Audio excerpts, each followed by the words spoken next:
রক্তের বন্যায় ভেসে যাবে অন্যায়, এই আমার সোনার বাংলায় স্বৈরাচারের ঠাঁই নাই, খুনি হাসিনার ঠাঁই নাই। দিয়েছিল রক্ত,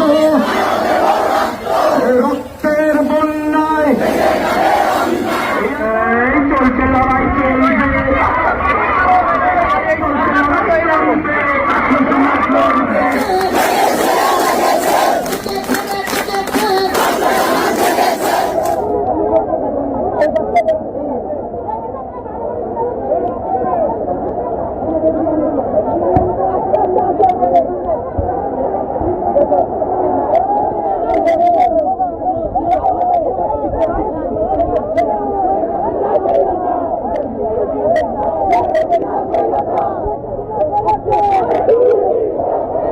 আমার সোনার বাংলায় স্বৈরাচারের ঠাঁই নাই, খুনি হাসিনার ঠাঁই নাই।